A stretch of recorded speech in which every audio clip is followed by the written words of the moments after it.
Hello everyone, কেমন আছো তোমরা সবাই? অবশ্যই কমেন্ট বক্সে জানিও। আর আমরা মোটামুটি ভালো আছি, তবে আমার ছেলের একটু ঠান্ডা লেগেছে, তো সেটা নিয়েই একটু মনটা খারাপ। তো ঠাকুরকে ডাকছি ঠান্ডাটা যেন তাড়াতাড়ি সেরে যায়। তো ডাক্তারকে দেখানো হয়েছে, ওষুধও খাওয়াচ্ছি। তো কিভাবে যে ঠান্ডাটা লেগে গেল একদমই বুঝতেই পারছি না। আসলে এত বৃষ্টি ওয়েদার জানি না। তো এখনও বাইরে কিন্তু বৃষ্টি হচ্ছে, আর আজকে কিন্তু রবিবার। আর আমি এখন কি করছি দাঁড়াও তোমাদেরকে একটু দেখাই। তো এই যে আমার সোনা এদিকে ঘুমাচ্ছে, আর আমি এখানে বসে ওর জন্যে কাঁথা সেলাই করছি।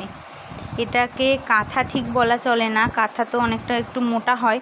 তো এই যে একদম একটা কাপড় মানে দুভাঁজ করে সেলাই করছি। এখন তো খুবই ছোট, তো মানে পাতলা পাতলা ন্যাতা মতনই লাগে, তো সেগুলোকে সেলাই করছি। এতদিন কাপড় ছিঁড়ে ছিঁড়ে এইভাবেই নেওয়া হতো, তো ভাবলাম একটু সেলাই করি, না হলে না দড়ি বেরিয়ে যায় সাইড দিয়ে, তোর গায়ে সেটা লেগে কেটে যাওয়ার চান্স থাকে। তো এখন তোর 1 মাস হয়ে গেছে, তো একটু সেলাই করছি বসে। তো চলো আবার পরে দেখা হবে।